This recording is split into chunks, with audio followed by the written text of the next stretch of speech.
Hi friends, Dasara సందర్భంగా గుంటూరు కన్యకాపరమేశ్వరి దేవస్థానంలో గుడి మొత్తం ఇలా డెకరేట్ చేశారు.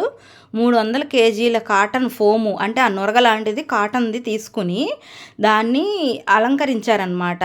అంతా మంచులాగా అమ్మవార్లు ఉండేట్టు మొత్తం 9 మంది అమ్మవార్లు కూడా చాలామంది కంటికి ఇంపుగా, అసలు మనం కైలాసంలో ఉన్నావా, అమ్మవార్లు అందరినీ ఇలా నిజ రూపంలో చూస్తున్నావా అన్నట్టు అంత బాగా చేశారండి.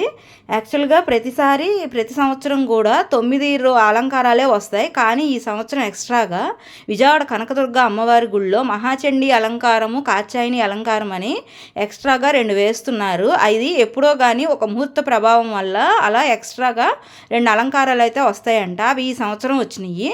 లాస్ట్ టైం ఎప్పుడు వచ్చినాయి అంటే పుష్కరాలు అప్పుడు వచ్చినాయి. మేము అప్పుడైతే అనుకోకుండా కాత్యాయని మాత అలంకారాన్ని అయితే విజయవాడ దుర్గగుడికి వెళ్ళి తెల్లవారుజామునే వెళ్ళి ఆ అలంకారాన్ని అయితే దర్శనం చేసుకున్నామండి. ఎన్నో ఏళ్ళకి వస్తుంది ఈ అలంకారం, ఈ కాత్యాయని మాత అలంకారం. అనుకోకుండా చూసి తరించామనే భాగ్యం అయితే కలిగింది. ఈ డెకరేషన్ చూడండి ఎంతమంది కష్టపడ్డారో, ఎలా చేశారో ఏంటి. నిజంగానే మనం కైలాసంలో ఉన్నామా, అమ్మవార్లందరినీ నిజరూపంలో చూస్తున్నామా అన్న భావన అయితే కలుగుద్ది. మొత్తానికి అందరి అమ్మవార్లు ఒక్కొక్క అలంకారంగా ఇక్కడ చూసేసరికి 2 కళ్ళు అయితే చాలవండి. ఒకసారి గుంటూరు వీలైతే వెళ్ళి చూసిరండి దగ్గరున్న వాళ్ళు. Boy friends.